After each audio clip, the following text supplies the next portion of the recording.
Өглөөний минь нинжа гэл манай эст мэлхийг нинжа гэдэг байхгүй юу. Тэгэд өглөөдөө хаа нэгтээс гараад ирдээ. Аманд юм налтчих. Хог байсан байна.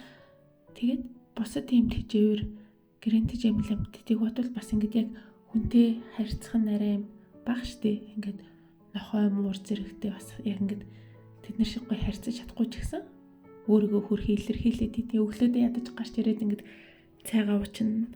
Тэгээд цайгаа уучаад хаана нар байна тийш очиж өлгөж очиж тэгээд нарлж агаад тэгээд хаа нэгтээ орчдөг байхгүй юу. Их хөвчлээ шкафны доор аль эсвэл балкон онгорхой хөл балконд руу гараа явчихдаг. За өнөөдөр би эртхэн гарч эмнэлэг оръё. Яг ч юм би гэвэл нөгөө бамбайн давраа үзүүлэгч байгаа байхгүй юу. Би ерөн сүүлийн жил гарсан хугацаанд баг 2 жил гарсан хугацаанд ингэ зогсоо цаг үдчиний мэдсэн байхгүй юу.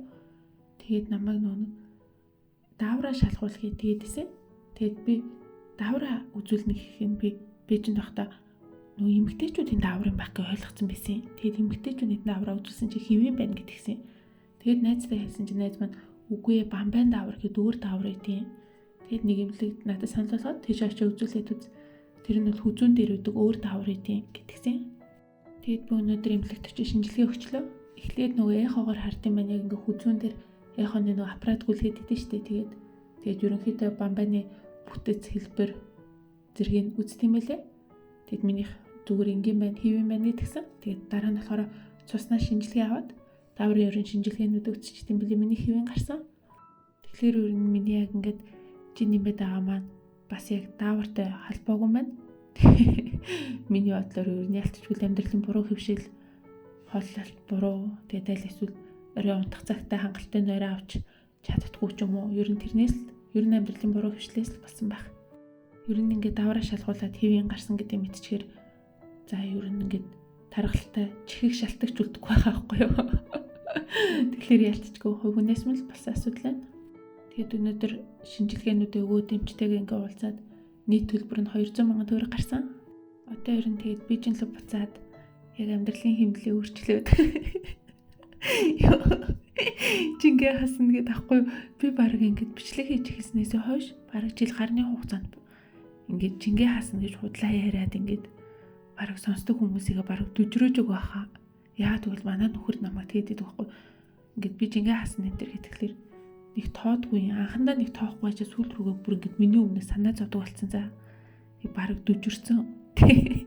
Гэтэ бодолтой угаасаа энэ нөхөрөд хоёр анх ингээд найзалж хэлснээс хойш би ялч нөхрөөс ингээд илүү жинтэйсэн за тэгэл ингээд өглөө болгон баг жингээ хасна гэж ярьдаг за.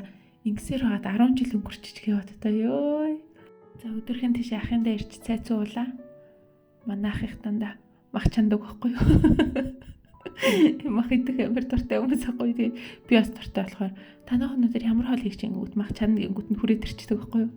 Манай тэгээд энийг ч болохоро өөх идэх амар дуртай за манай нэг ихч маань. Тэгээд өвчүүний өөх, сүүлний өөх шууд ингээд ангарна ингээд идчихдэг. Би болохоор бас арай тийм биш. Би болохоор хавирганы өөхөн дуртай.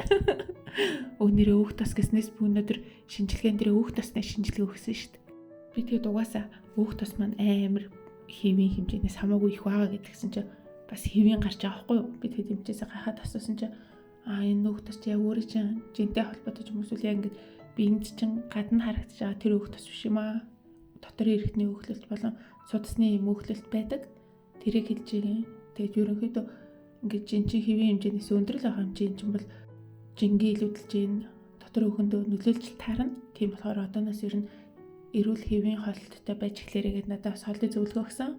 Би тэгээд өөх тосны хэмжээгээ аюу өндөр гарна гэдэг хүлээлттэйсэн хүн чинь тэгэл хэвийн гарангуут бас баярлах, гайхах, зэрэгцээлгэлөө. Тэгээд эмч маань болохоор ингээ яг ингээд одоохондоо бас залуу байна. Ингээд одоохондоо бас гайгүй байна. Гэтэ ер нь мэдээж жингийн хувьд асуудалтай байгаа юм чи ер нь цаашид хичээгээрээ гэдгсэн. Тэгээд би хичээнэ. За өнөөдөр орой нөхөр найзуудтайгаа уулзна гэдгээд ээж хүү бит 3 Димитинич гэж нэг миний өмнө нь ирж байгаагүй цэцэрлэг төрөлн дээр ирсэн. Монголд угаасаа зуны цагаагаар сайхан сэрүүхэн тааламжтай байдаг болохоор шөнө оройн цагаар ингээд Димитинсэн ч гэсэн ер нь гоё. Гэтэ би нэг юм анзаарсан шүү дээ. Манай монголчууд ерөөсөө оройдоо унтдаггүй юм байна. Аль эсвэл ер нь зундаа яг энэ сайхан үеийг тохиолдуулаад гэх юм уу. Одоо яг энэ үеэр л ингээд аавж магадгүй. Гэтэ ямар ч гэсэн 20 болтол ингээд гарах туртай тийм ээ. За бай бай.